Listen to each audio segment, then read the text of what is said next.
Good morning everyone. আশা কৰোঁ আপোনালোক আটাই ভালে আছে। মই বৰ্তমান উপস্থিত আছোঁ দিল্লীত। আজি 3 দিন মই এই হোটেলখনত থাকিলোঁ, এখন 5 ষ্টাৰ হোটেলত। এনেকৈ ৰাতিপুৱা কফি খাই আছোঁ, ব্ৰেকফাষ্ট কৰিলোঁ আৰু আপোনালোকক মই এটা মেছেজ দিব ওলাইছোঁ যে বৰ্তমান সময়ত আপুনি কিহক লৈ ব্যস্ত হৈ আছে, চাকৰি, ব্যৱসায় নে কি কৰি আছে, নে ষ্টুডেণ্ট হয় পঢ়ি আছে।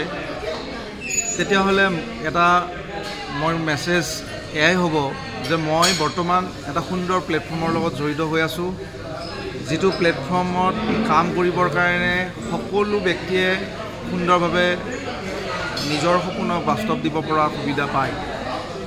ঘৰৰ পৰাই এটা উপাৰ্জন যদি আপুনি বিচাৰে তেতিয়াহ'লে আপুনি মোৰ লগত এবাৰ যোগাযোগ কৰিব। মোৰ লেখীয়া লাইফষ্টাইল আপুনি যদি ল'ব বিচাৰে।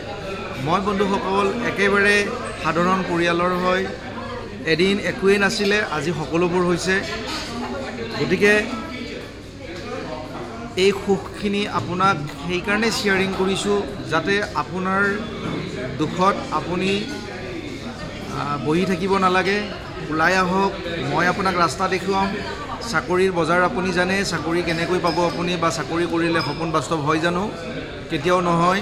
চাকৰি কৰা মানুহৰ খবৰ লগত ঢেৰ ধাৰ, ঢেৰ ঋণ, বহুত টেনশ্যন লোৱা দেখিছোঁ। সকলোৰে ক্ষেত্ৰত নকওঁ, বেয়া পাব নালাগে, কিন্তু প্ৰায় মই চাকৰি কৰা মানুহৰ জীৱন দেখিছোঁ।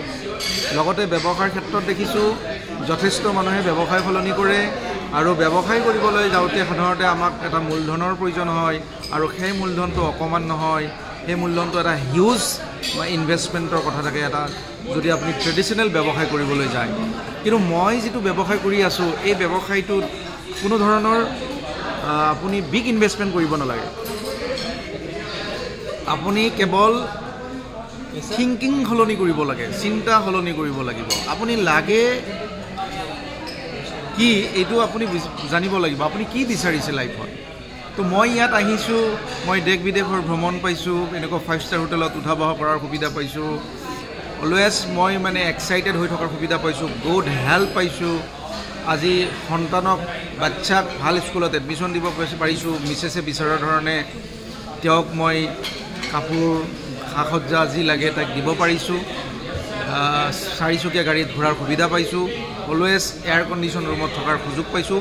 এয়া সপোন লগা কথা, সপোন যেন মই সঁচাই হয়নে নহয় মোৰ সন্দেহ হয়, এনেকুৱা ধৰণৰ কথা। কাৰণ পথাৰত কাম কৰি আছিলোঁ, সাধাৰণ জীৱন যাপন কৰি আছিলোঁ, কি হ'ব কি নহ'ব জীৱনত একো পাত্তা পোৱা নাছিলোঁ। এটা জিৰ'ৰ পৰাই মই আজি হিৰো হ'ব পাৰিছোঁ। আপুনিও জিৰ'ৰ পৰাই যদি হিৰো হ'ব বিচাৰে, দেন আপুনি মোক এবাৰ ফোন এটা কৰিব বা মেছেজ কৰিব, মই আপোনাক সহায় কৰিম। ধন্যবাদ।